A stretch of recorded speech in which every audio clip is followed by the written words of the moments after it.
Good morning. Welcome to Amir 5858. I'm Amir. I am thankful to all international news resources and my team.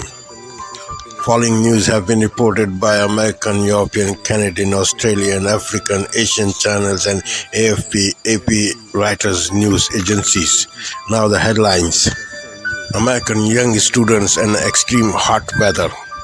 In Congo's civil war, humanity is dying.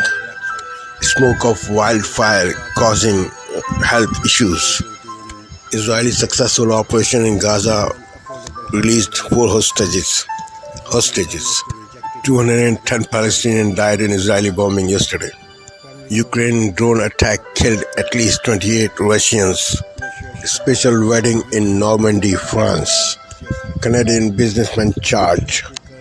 Water crisis in Calgary, Canada. Elections in European Union. Strong relation between America and France. Protest in Tel Aviv, Israel. Substandard hospitals in Australia. Australian emission targets. Large crowd at Sydney Festival. Now the news in detail.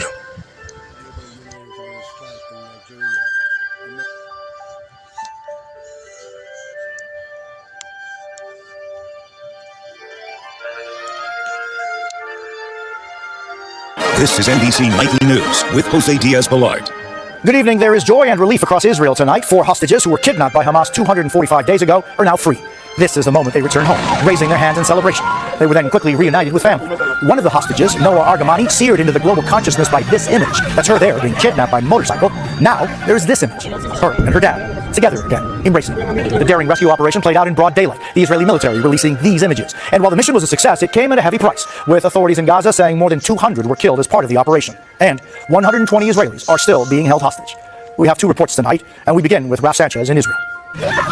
Her screams were heard around the world. Noah Argamani, hands outstretched in terror before disappearing into Gaza. This image, her and her dad, together again, embracing. The daring rescue operation played out in broad daylight, the Israeli military releasing these images. And while the mission was a success, it came at a heavy price, with authorities in Gaza saying more than 200 were killed as part of the operation. And 120 Israelis are still being held hostage. We have 2 reports tonight, and we begin with Raf Sanchez in Israel. Her screams were heard around the world. Noah Argamani, hands outstretched in terror before disappearing into Gaza. Tonight, 245 long days later, Noah safe and smiling. Telling Israel's president, "I'm so happy to be here." She and 3 other hostages, Almog Merjan, Shlomi Ziv, and Andrei Kozlov, in good health, after they were rescued by Israeli special forces in a daylight raid. All of the remaining hostages, while Hamas is saying today's raid will have a, quote, negative impact on those still in captivity. Jose. Raf Sanchez in Tel Aviv, thank you. In France today, President Biden reacting to news of the hostage release, doubling down on the U.S. commitment to a ceasefire deal. Kelly O'Donnell reports from Paris. Standing alongside Emmanuel Macron, President Biden today welcomed the rescue of Israeli hostages. We won't stop working until all the hostages come home and a ceasefire is reached. That is essential to happen. Macron added his support. Advisor pointed out in a statement that deal has been endorsed by a number of countries from Europe to the Middle East, including 16 that have citizens among the remaining hostages. Jose? Kelly O'Donnell in Paris, thank you. Legendary astronaut Bill Anders, who took what is widely considered the most famous photo of our planet, has died in a plane crash. His final moments caught on camera as the aircraft he was piloting nosedived into the water off the coast of Washington State. Dana Griffin reports a warning for you. Some may find the video disturbing.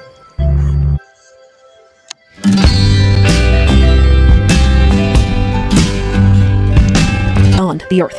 Dana Griffin, NBC News. A catastrophe is unfolding in Wyoming. Take a look at this. It's an astonishing caught-on-camera landslide that erased part of a critical highway. It happened on the popular Teton Pass outside Jackson, connecting parts of Wyoming with Idaho. That stretch is considered a major artery for tourism, commuters, and deliveries. There has been a wave of shark attacks in the last 24 hours, 2 of them just miles apart. 2 people were seriously injured in those attacks. Authorities now trying to determine if they're connected. Marisa Zapata reports from Florida. Remind beachgoers that sharks are always present here in the Gulf. An organization that promised to help extremely ill patients get the life-saving surgeries they desperately need has now abandoned them. And those patients are now not only fighting for their lives, but for the money they say they're owed. Zincle SMY reports. Kathy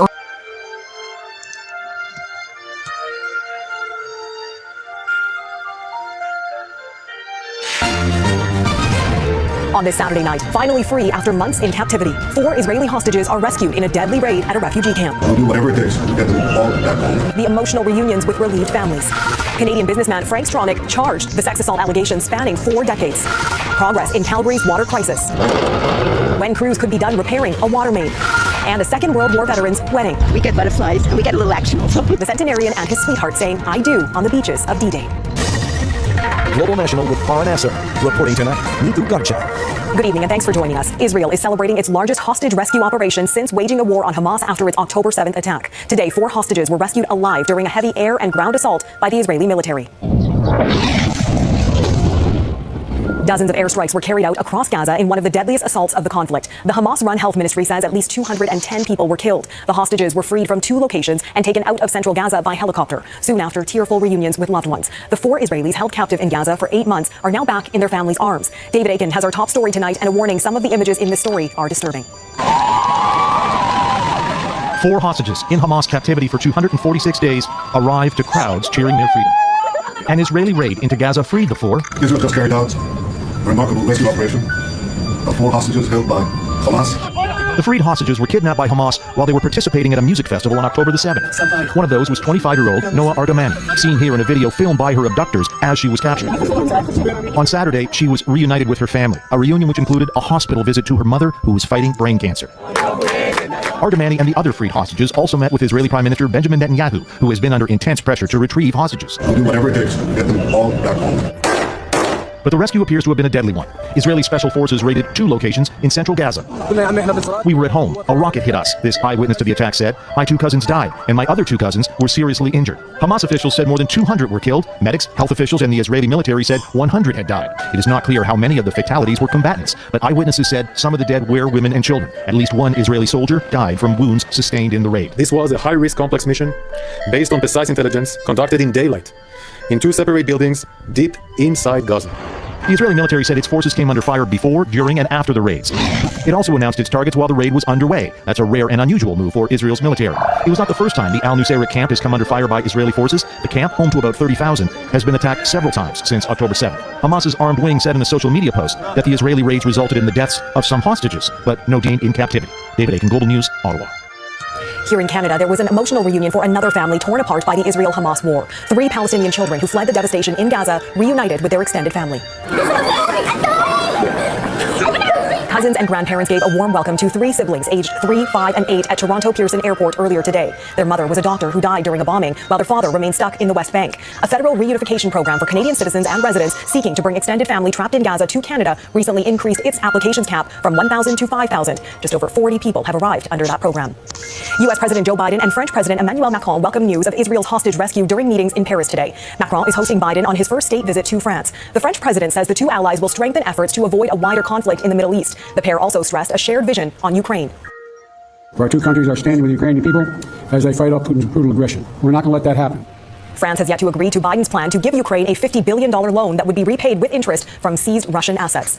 In Ontario, one of Canada's most prolific billionaires is facing multiple sexual assault charges. 91-year-old Frank Stronach is the founder of Magna International, one of the country's largest auto parts manufacturers. As Kyle Benning reports, police allege there was more than 1 victim, with some of the incidents dating back to the 1980s. The future of one of Canada's wealthiest businessmen isn't so clear. Billionaire Frank Stronach will spend some time this summer in a criminal court. On Friday, Peel Regional Police announced they arrested and charged Stronach with rape, 2 counts of sexual assault, indecent assault on a female, and forcible confinement. Officers say the alleged offenses took place between the 1980s and 2023, and that there was more than 1 victim. These are very tough investigations to pursue and to get to a point where you have reasonable grounds to be able to lay the charges. In a statement to Global News, Stronach's lawyer says the 91-year-old categorically denies the allegations. Quote, he looks forward to the opportunity to fully respond to the charges and to maintain his legacy both as a philanthropist and as an icon of the Canadian business community. Stronach was born in Austria and settled in Canada in 1954. 3 years later, he founded Magna, an auto parts manufacturer that helped build his wealth. We reached out to Stronach and his family and received a statement from the Stronach Group. It stated that Stronach is... that span of time. Police note Stronach was released from custody and is set to appear in a Brampton court next month.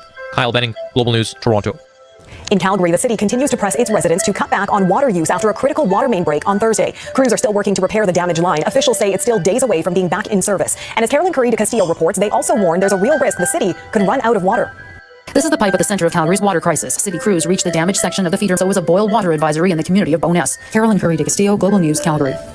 And 3 hours north of Calgary is Edmonton, where thousands of people will be focused on one thing tonight, the Oilers. The boys in blue and orange are in Florida to take on the Panthers in the first game of the Stanley Cup Final. Nicole DiDonato is at Rogers Place in Edmonton, where fans are gathering to watch the game. And Nicole, you've been hearing from some of them. What did they say about how they're feeling? Well, Neetu, there's certainly a lot of excitement here in Edmonton. You can probably tell behind me there are a lot of fans packed here in Ice District outside of Rogers. That one, Neetu. All right, we'll see how it all plays out. Nicole DiDonato in Edmonton for us tonight. Thanks for that, Nicole. Shocking moments in downtown Vancouver. Coming up, the investigation after a float plane collided with a boat. And the forgotten crisis of Sudan's war. What's overshadowing this deepening humanitarian catastrophe?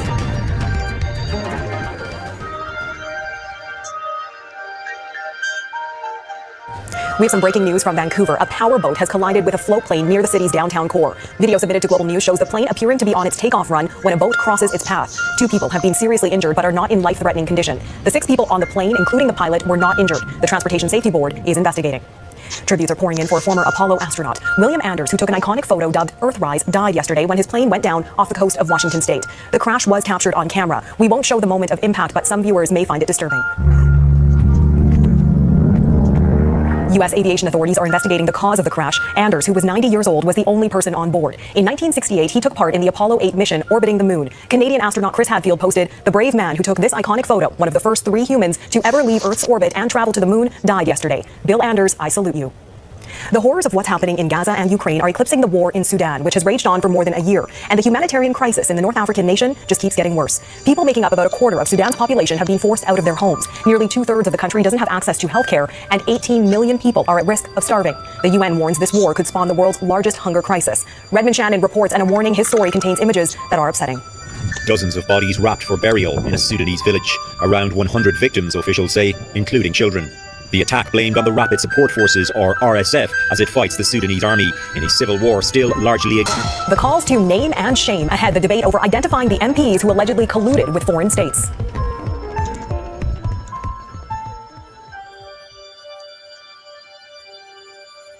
A different kind of whodunit is unfolding on Parliament Hill after this week's explosive report from one of Canada's security watchdogs. It alleged some MPs wittingly participated in foreign interference. Just who those politicians are remains a closely guarded secret, despite pressure on the federal government to name them. Our Ottawa Bureau Chief Mercedes Stevenson spoke with 2 security and defense experts about whether those MPs should be identified. What's your view on whether the name should be released? Love defies time. Next, a 100-year-old World War II veteran and his 96-year-old bride tie the knot near Normandy's D-Day beaches.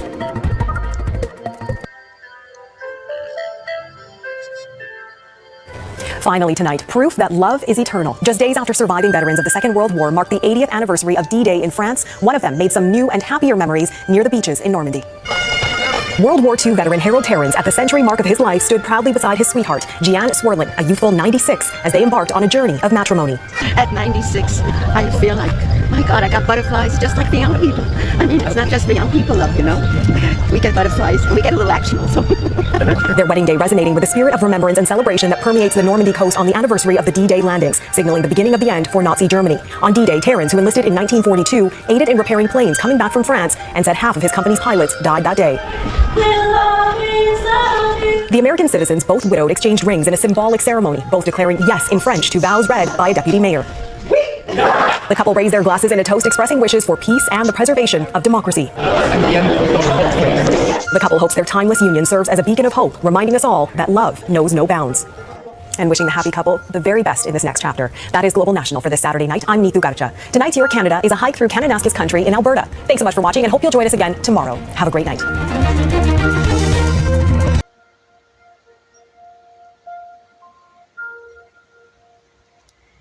The Edmonton Oilers are set to take on the Florida Panthers tonight in Game 1 of the highly anticipated Stanley Cup Final. And joining me now with an analysis on the 2 teams and who could take home the cup is Megan Chayka, a data scientist and co-founder of the analytics company Stathletes. Megan, thank you for being here. Now, as a hockey analyst, you're tracking data that some NHL teams use. Statistically, how do the Oilers and Panthers line up against each other? Renee, this is the perfect matchup because the Edmonton Oilers in the regular season were the best offensive team. Expected goals, so shot quality, inner slot shots, anything offensively, they were outstanding. And the Florida Panthers, the best defensively, so they're preventing all of this. So you have offense versus the best defense. What could be better for the Stanley Cup Final? So what do the stats tell you about who might win this series? Will Edmonton come out on top? I have Edmonton in 6, but also a high probability that Florida could take it. You know, there's a lot of luck and edges in terms of these 2 teams. I'm looking at a couple players, though, Connor McDavid being one of those. He has 25 assists already in this postseason, and his skating speed. So if you're watching him, his decision-making at high speed is what really stands out for him in the 99th percentile of top speed and speed burst. So they're really going to try to slow down Connor McDavid. And on Florida's side, Barkov is the one that's going to try to do it. He's a first-line centerman, but he plays like a third-line centerman. He shuts down opposing teams. So look for Barkov. It actually has the best scoring chance differential, meaning they get a lot of quality when he's on the ice, and they prevent a lot of quality shots. Plus 31 when Barkov is on the ice. And second in this postseason is Connor McDavid with just under plus 30. So it's an incredible matchup of elite NHL players, and offense and defense, again, are going to be a big story. Right, when it comes to defense and goaltending, how do the 2 sides compare? Ooh, so that's one of the areas that I'm worried about my Edmonton prediction. Stuart Skinner has had some great games and some not great games as well. In goal saves, what expected, so an equation that shows how the goaltender is performing. He's actually outside the top 25 for goaltenders that have started this postseason. And Bobrovsky is in the top 3 this postseason, so if we're going head-to-head, I'm giving a check mark for the Florida Panthers in net. Now, I was going to ask if you think the series will go to Game 7, but it sounds like you think Edmonton in 6. Why is that? Well, when you just look at what could happen in this series, it's obviously tough to go to 7. You have to split games home and away. I think Edmonton has a lot of offensive prowess, and they've sort of ramped up as they've gone through this playoffs. They've had a really nice round in the last round. But, you know, it could go to 7. It's a very close matchup, so in between, I don't think anyone will sweep. That's how close these teams are. But I wouldn't be surprised if Edmonton wants to win it at home if they have a chance. All right, that is our time. Megan Chayka, data scientist and co-founder of Stathletes. Thank you very much for being here. Hopefully your prediction of Edmonton coming out on top is right.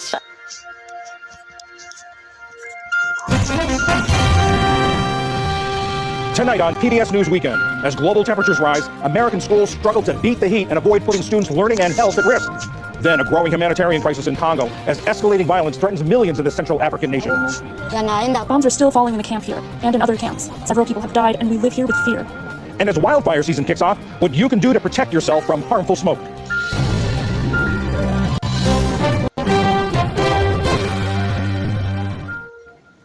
Good evening, I'm John Yang. There's jubilation in Israel tonight after the military took 4 hostages safely out of central Gaza. The daylight operation was the largest rescue mission of the war so far. Israeli army video shows some of them running to an awaiting helicopter. The 4 had been held since October 7th when they were kidnapped by Hamas at a music festival. They were taken to a hospital to be checked over and reunited with their families.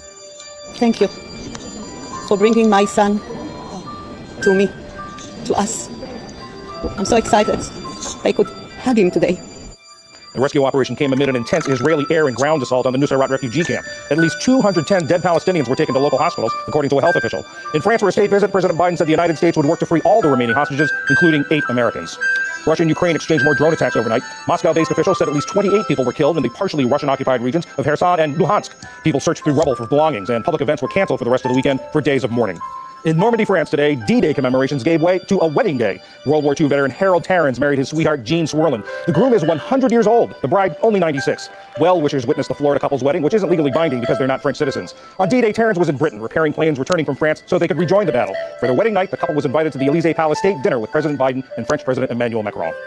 And the man who took one of the most iconic photos of Earth has died. Former Apollo astronaut William Anders never landed on the moon, but he was on the first manned flight to orbit it in 1968. That's when he captured the image that became a symbol of the environmental movement. Anders died Friday when the small plane he was piloting alone crashed into the water northwest of Seattle. He was 90 years old. Still to come on PBS News Weekend, what's behind the spike of violence in the Democratic Republic of Congo? And how wildfire smoke can affect your health even hundreds of miles away. This is PBS News Weekend from WETA Studios in Washington. That is PBS News Weekend for this Saturday. I'm John Yang. For all of my colleagues, thanks for joining us. See you tomorrow. Major funding for PBS News Weekend has been provided by... Tonight, a rare day of joy in Israel. 4 Israeli hostages rescued alive. A nation and families celebrate 8 months after Hamas's surprise attack, amid new bloodshed. I'm Chris Lipsey in Tel Aviv, where 4 hostages are finally back home, while 120 remain in Hamas captivity. Also tonight, President Biden, on a state visit to France, hails Israel's risky rescue. We won't stop working until all the hostages come home and a ceasefire is reached. I'm at O'Keefe in Paris, where the president's been honoring veterans and toasting America's oldest ally.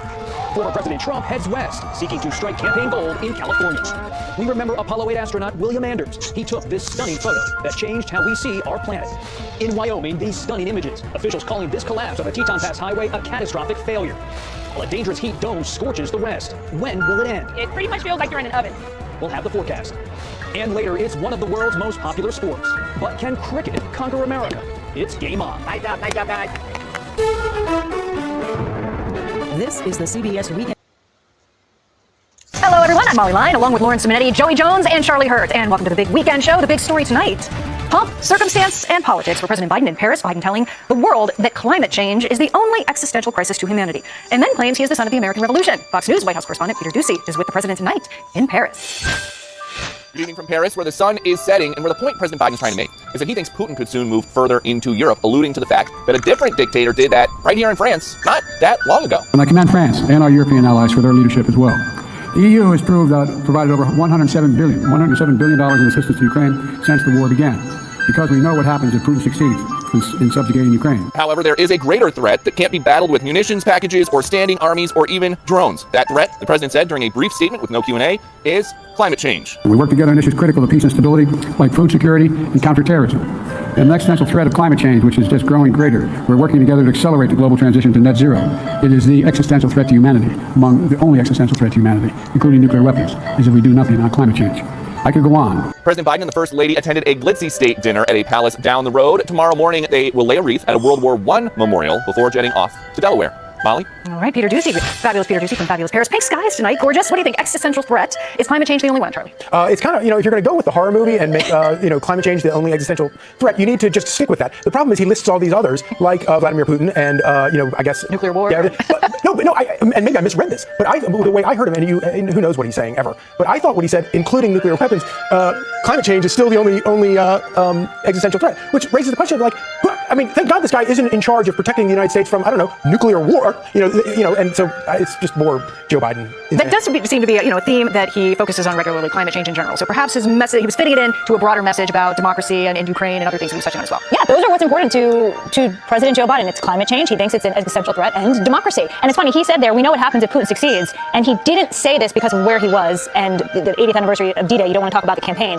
but the media has done it. They have said, we know what happens if Donald Trump wins the election. There's this constant comparison by many on the left that Trump is just like Putin, is just like, I'll go a step further because Hillary Clinton said it, Hitler. And that's the scare tactic that they're trying to tell Americans. You must vote blue because if you don't, you'll see what happens. There'll be no more democracy. And of course, we have 3 branches of government which prevent that from happening. Yeah, President Biden does seem to get out there and enjoy telling a good story once in a while, and he may have put some genealogists to work with this one. Take a listen. One of the things that's been a legend in my family is my middle name is Robinet. And allegedly, I've been told by my grandfather that this was established. I've not found it yet. Maybe someone could help me. That I'm a son of the American Revolution because Robinette came over with Lafayette and never went home. He stayed in the United States. So that makes me a son of the American Revolution. I love the story. I like the French pronunciations he worked in there because he's in France. I love it. What do you think? Are you a son of the American Revolution? If I'm the son of a penal colony prior to this, so all my ancestors were indebted to someone and came here for hard labor. Listen, he pronounced his own name 2 different ways in that. I can't get over that. Is it Robinet or is it Robinette? My understanding was that he's inferring that Robinet, whoever that is, was French. So the guy's been Irish, he's been Italian, he's been Mexican and Puerto Rican, he's been some version of African American, and now he's French. He's the Baskin Robbins of presidents. We love him. This is not something we should really even concern ourselves with. It's not what you call baked in. It's just of no concern. This man has lied his way all the way to the top of our government. We obviously, as a voting demographic, just accept these lies. We let someone be a plagiarist. We let someone lie about important things like how his family was killed in a car wreck. We let him lie about his son. We've let him lie about everything. Let him lie about being French. I don't care. Is that what you want to be French? I don't want to be French. Fine, go ahead. At least he got the right country, though. I was really impressed that he dropped the French pronunciation in France. I thought that was a step in the right direction. I think it was coincidental. He corrected himself back to Robinette just a few moments later. Hey, Sean Hannity here. Hey, click here to subscribe to Fox News YouTube page and catch our... Tonight, the major development in the war in Gaza. Israel's army rescuing 4 hostages, including a woman whose harrowing abduction was seen throughout the world. The hostages, now free after 246 days in captivity, met with cheers as they exited military helicopters, among them Noah Argamani, who become one of the known faces of the Israeli hostages seen being abducted from a music festival on October 7th, screaming as she was driven off. Now, the emotional reunion with her father and her mother, who's suffering from brain cancer. Israeli forces storming 2 separate locations in central Gaza, the daylight raid leaving a terrible toll. Scores of Palestinians reportedly killed. And late word on the role U.S. intelligence played. President Biden with French President Macron, who called the carnage unacceptable. What the 2 leaders are saying about a possible ceasefire in Gaza and reaffirming support for Ukraine. Marcus Moore reporting from Israel, Mary Alice Parks on U.S. involvement, and Mary Bruce traveling with the president. Also tonight, millions at risk with another round of severe weather taking aim at the plains. Plus, unrelenting heat now breaking records in Florida. Our weather team tracking it all. More frightening shark attacks. A woman seriously injured in Hawaii, and the hunt for sharks off the Florida Panhandle after 3 people were bitten. 2 are in critical condition. Breaking news, a crew rescued after a massive ship began taking on water in Lake Superior.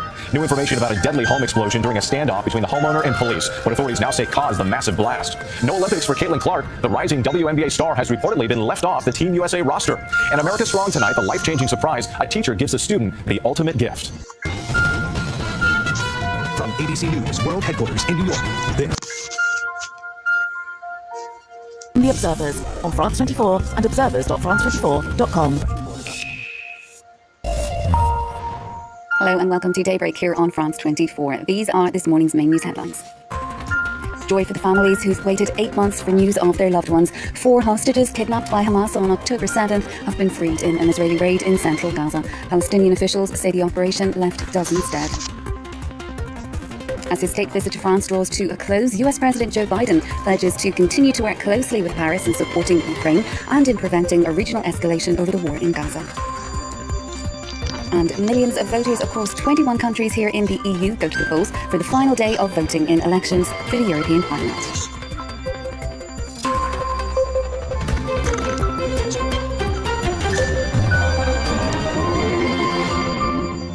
this hour reunited with their loved ones after an ordeal that lasted 246 days. 4 hostages have been rescued by Israeli forces during an expansive air and ground assault in central Gaza. Ranging in age from 22 to 41, they'd been abducted from the Nova Music Festival on October 7th. Officials in Gaza rally in Tel Aviv on Saturday demanding their release. It's understood that 116 people remain in captivity. Sophie Lamont has more.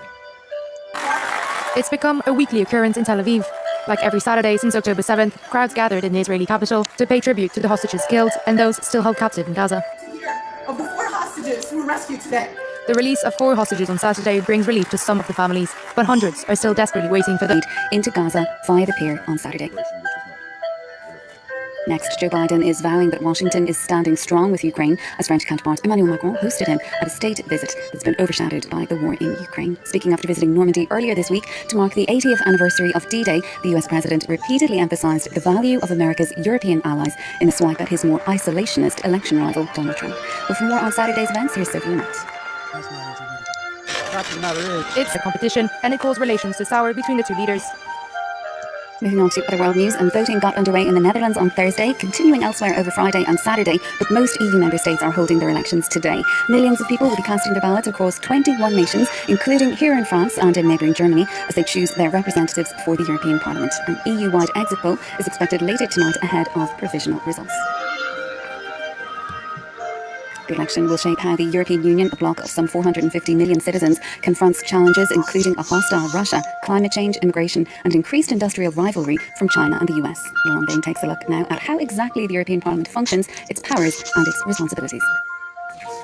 In the 2 hemicycles of Brussels and Strasbourg, 720 MEPs are elected for 5 years, and they vote on laws affecting life across the EU. Our parliament has also one other major power. It has oversight authority of the EU budget. And we'll have special coverage of the election results from 7:30 p.m. here on France 24. Well, it's been over 2 decades since weeks of intense violence led to the deaths of up to 2,000 people in the western Indian state of Gujarat. The riots were prompted by the burning of a train carrying dozens of Hindu nationalist pilgrims, among them many women and children. Our revisited team of correspondents has more on the traumatic legacy of the Gujarat riots. This report is by Leah Delfoli and Kanza Junat.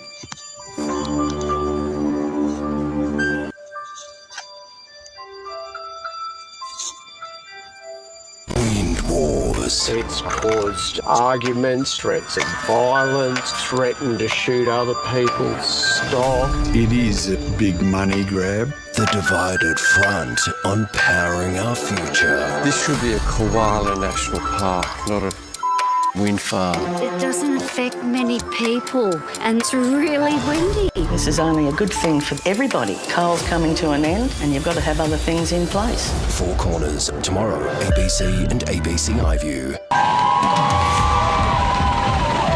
Cheers and condemnation. 4 Israeli hostages are rescued as more than 200 Palestinians are reportedly killed.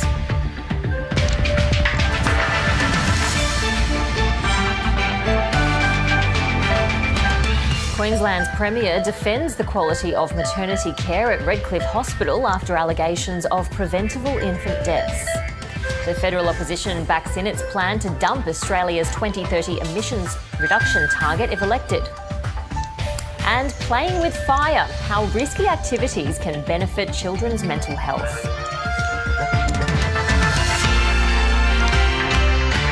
Hello and welcome to ABC News. I'm Ruby Cornish. 4 Israeli hostages have been rescued in Gaza following a large... My 2 cousins died, and my other 2 cousins were seriously injured. They did nothing. They were sitting at home. The Israeli Prime Minister, Benjamin Netanyahu, visited the freed hostages in a hospital near Tel Aviv. He's being urged to reach a ceasefire and hostage release deal with Hamas. Today's rescue could help lift some of the pressure. In Australia, about 500 people gathered in Melbourne's southeast. The crowds were singing, dancing and waving flags to celebrate the rescue of those 4 Israeli hostages. Police said despite some traffic issues, the crowd dispersed without incident. A midwife at a major Queensland government hospital claims the deaths of at least 3 babies could have been avoided if her warnings had been heeded. ABC Investigations has uncovered dozens of failures in the maternity ward at Redcliffe Hospital in the lead up to the deaths.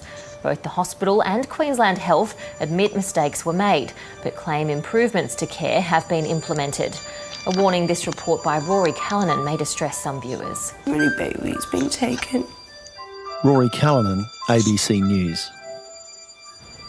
And if you need information or support, you can contact Beyond Blue on 1300 22 4636. Or if you or someone you know is experiencing distress, please contact Lifeline on 13 11 14. Queensland Premier Stephen Miles has been questioned over the government's response to those deaths. He says it's an excellent hospital and says the media shouldn't make expectant mothers unnecessarily anxious. Look, I understand the Health Minister. Expectant mothers are necessarily anxious. The Redcliffe Hospital is an excellent hospital with fantastic maternity and birthing services. Australian brothers Callum and Jake Robinson have been farewelled at a memorial service in Perth, 6 weeks after they were murdered in Mexico. The pair was surfing and camping in a remote part of Baja, California when they disappeared in late April. Their bodies were found days later in a well a short distance from their campsite. Family members and friends gathered last night to celebrate their lives. We're not here to dwell on the where, but instead to say goodbye to two young men and hopefully start the healing process for everyone. Some residents in northwest Sydney are returning home as floodwaters in the Hawkesbury region recede. Flood warnings remain in place with the Hawkesbury River at North Richmond and Windsor still at the moderate flood level. Evacuation orders for Pitttown Bottoms were ordered yesterday, and with water levels falling, residents were told they could return home. Other low-lying areas are still not yet safe to return. However, the SES is expecting conditions to improve throughout the day. The federal opposition has confirmed it will dump Australia's 2030 emissions reduction target if elected, arguing it can't possibly be reached. It plans to scrap the target and pursue a policy more reliant on gas and nuclear power. Shadow Communications Minister David Coleman spoke with David Spears on Insiders about the proposal. The 2030 targets, we're committed to the Paris Agreement, we're committed to net zero by 2050, and we'll have more to say about targets well in advance of the election.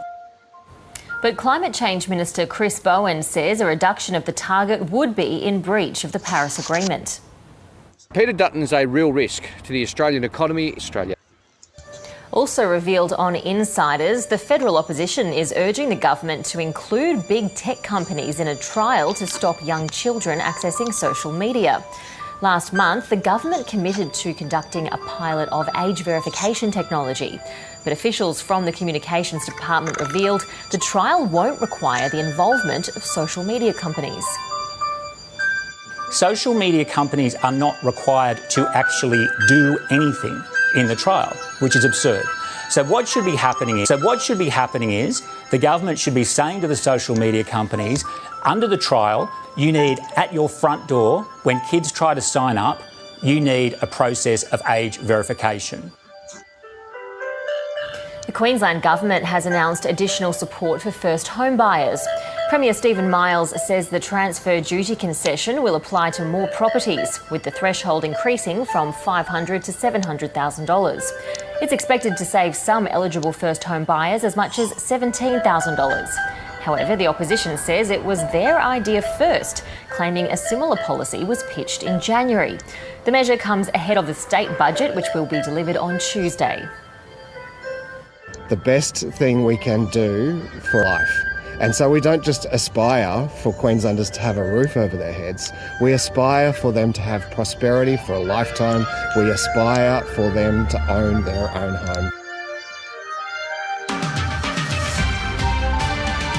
One of Australia's largest producers and recyclers of glass bottles is set to cut its emissions and save millions in energy bills. It's all thanks to two projects at its plant situated outside Adelaide. The developments are the first large-scale programs to qualify for the South Australian Government's Energy Efficiency Scheme. Rory McLaren explains. Making wine saved the company up to $18 million on its energy bills over the next decade. Rory McLaren, ABC News. Some people attending last night's Vivid Light Festival in Sydney have expressed concerns about safety due to large crowds. Images posted to social media show the Circular Quay foreshore tightly packed with revellers. Many claim they became trapped near the overseas passenger terminal following the event's drone show, which ended at about 9 p.m. Police say a larger than expected turnout resulted in pedestrian traffic congestion, particularly in and around the transport hubs. Crowds dispersed after a short period and there were no injuries or incidents reported. The number of people attending the event last night was on par with New Year's Eve celebrations due to the long weekend. The drone show is the big event at Vivid and it's on again tonight. People who were starting to shout, they were starting to feel panicky, and I'm thinking we're in other situations where there was a lot of crowd. Vivid Sydney has responded, thanking the public for their patience and cooperation and saying they understand that a large number of people leaving a major event can be a slow and challenging process. They've encouraged festival goers to plan their visits and keep across updates via social media and digital signage at the event. Well, one of the solutions to the record rates of teenage psychological distress could be through child's play. It's the opportunity for outdoor play and freedom, which has shrunk in recent decades. A study shows only 20% of Australian teens played outdoors most days, while 70% played on digital devices. Parents are being urged to allow and encourage risky play and embrace the old mantra, better a broken bone than a broken spirit.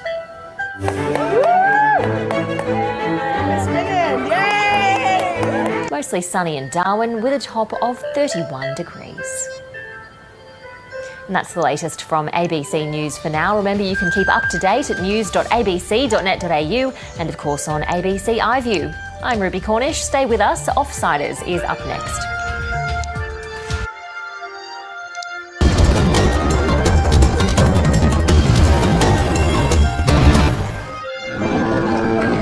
The Israeli army used artillery, airstrikes, drones and other means to pummel Nusayrat in northern Gaza as it sought to rescue 4 hostages from their Hamas captors.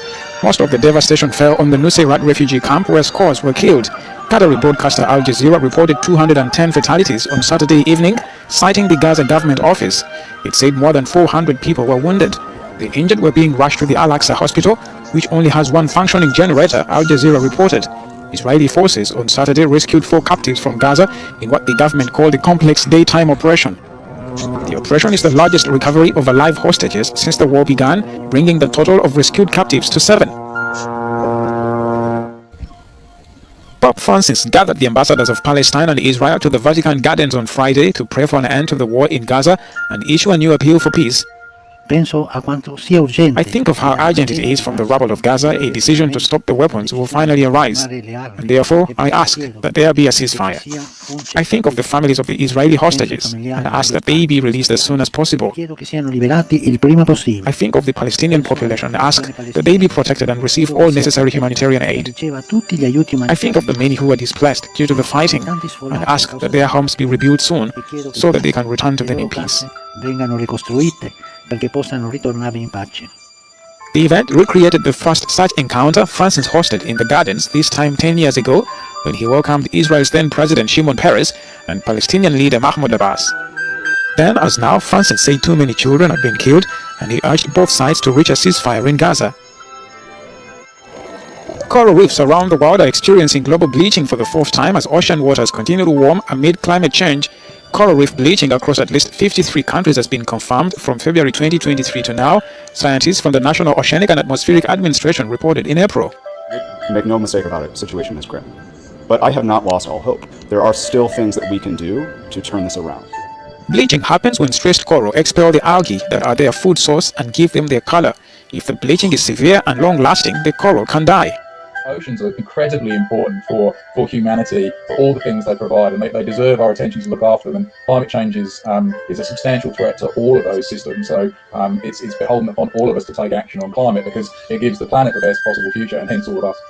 Southern and Eastern Africa have also seen damage to their coral reefs as a historic El Nino drought compounded by climate change caused sea surface temperatures to surge.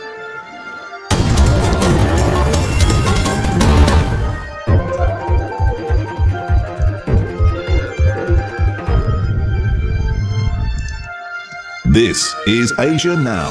It's 12 p.m. in Singapore and Hong Kong, 9:30 in New Delhi, and 11 o'clock in Jakarta. I'm Paul Sib. At this hour, 4 hostages kidnapped by Hamas reunited with their families after being rescued in a raid in Gaza. But the operation comes amid intense airstrikes. Palestinian officials say scores of people were killed in the operation.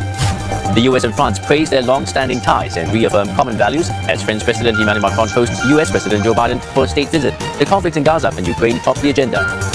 North Korea launches a new round of trash-filled balloons towards the south, says Seoul's military. This follows anti-Pyongyang activists sending leaflets across the border against leader Kim Jong-un.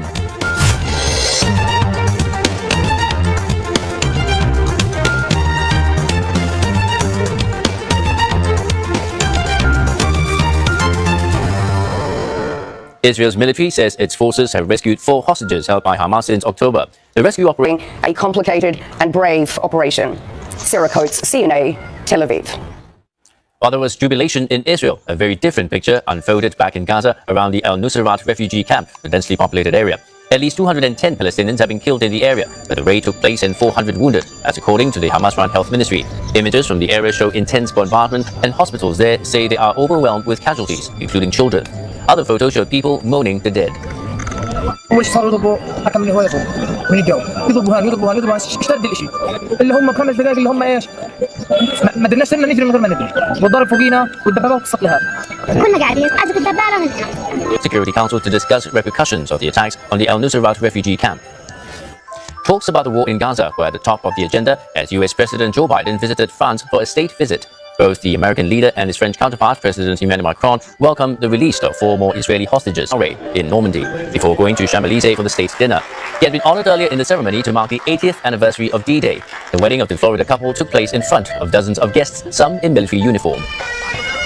North Korea has sent more trash-laden balloons towards the south. Seoul's military say that nearly 1,000 balloons have been sent across the border in the past week. Pyongyang says this is a tit-for-tat response to anti-North Korea propaganda leaflets and balloons sent from the south. North Korea sent hundreds of balloons in 2 waves last week. They were carrying garbage such as cigarette butts, cardboard scrap, and waste batteries. This was after groups of South Korean activists sent across at least 20 balloons. They contained a range of materials, including leaflets condemning North Korean leader Kim Jong-un's rule, as well as thumb drives with a speech by the South Korean president and K-pop music. The balloons also carried across 100 radios. Another group sent bottles by sea filled with rice, cash, and a USB drive with a South Korean TV series called Crash Landing on You. And ahead on Asia Now, the final and by far biggest day of EU elections underway now, and support for surging right-wing parties is being tested. And later, #GiveAs1SG, find out how Singapore is imbuing the spirit of giving for this year's National Day celebrations. Wondering what that is? Thank you for watching and privilege of your time. This is Amir Shakil 5858. I am Amir. Good man. Have a good life.